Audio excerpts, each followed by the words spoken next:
So who in this room has ever felt like this guy here? Stressed, yeah.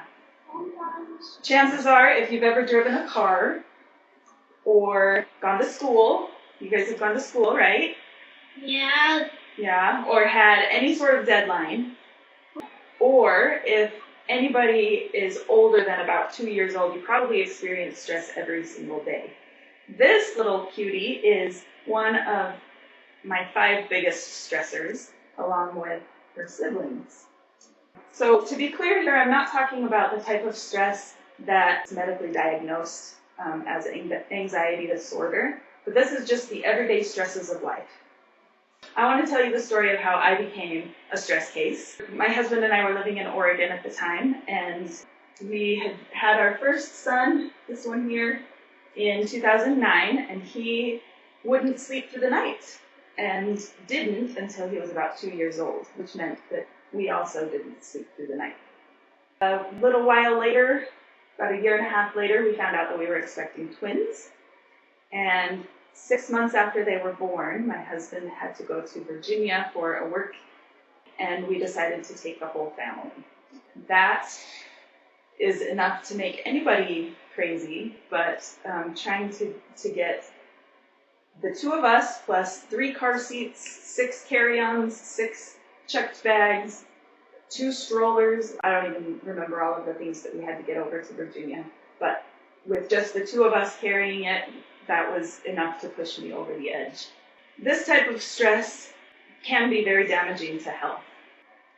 Researchers say that stress makes us more susceptible to digestive issues, to depression and anxiety, to sleep problems, to memory and concentration issues, to high blood pressure, weight gain, headaches, and even heart disease and stroke. So it's important to learn how to deal with stress and how to cope. There are lots of tried and true, ways of coping with stress, and it's just as important to your health as diet and exercise. What are some ways that you deal with stress? Liam? Reading. You like to read?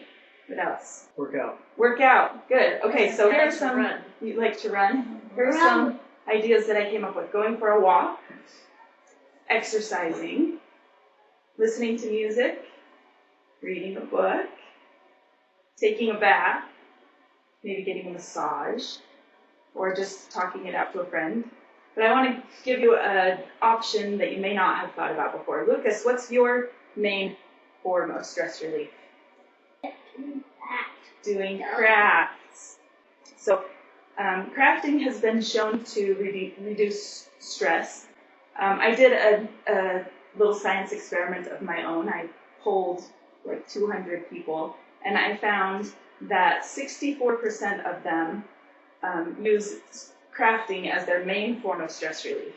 I also found that 96% of the people that I surveyed thought that there was a connection between crafting and health.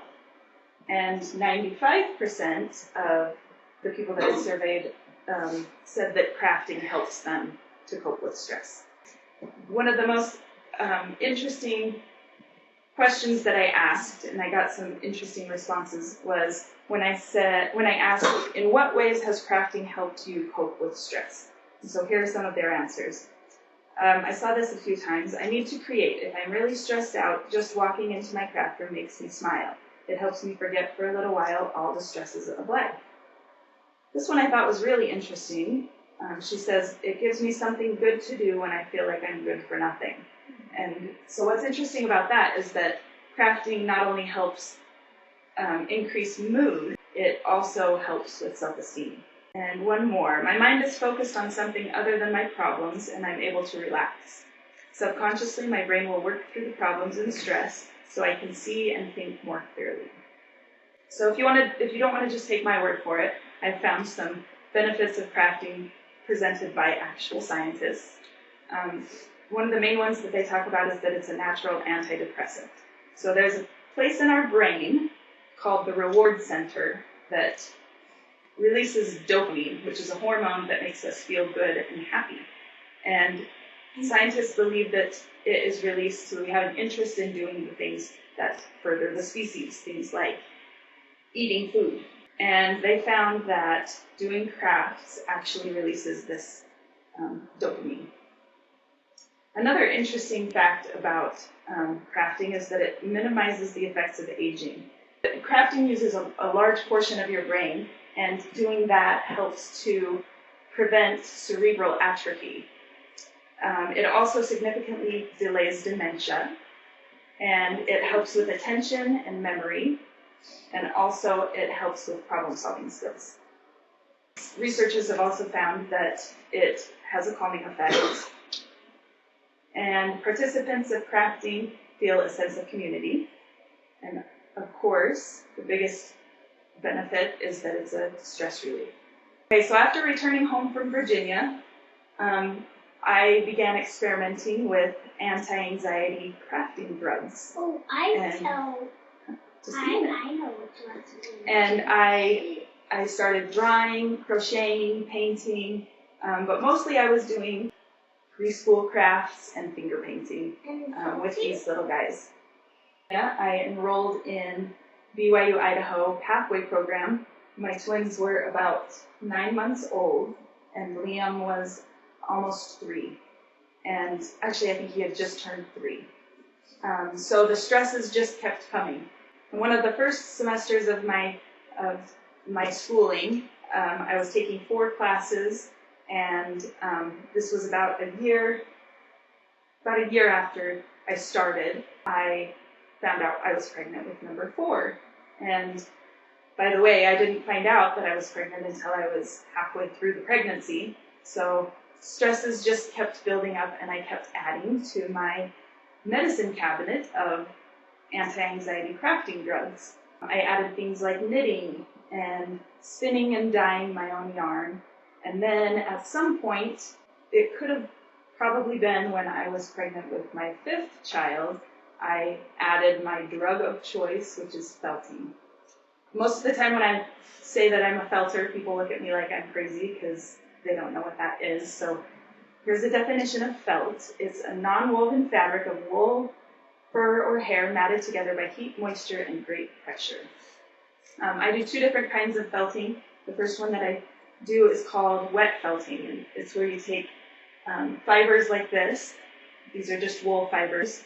You layer them and lay them out into some design, and then with enough water, heat, pressure, friction, you create a fabric.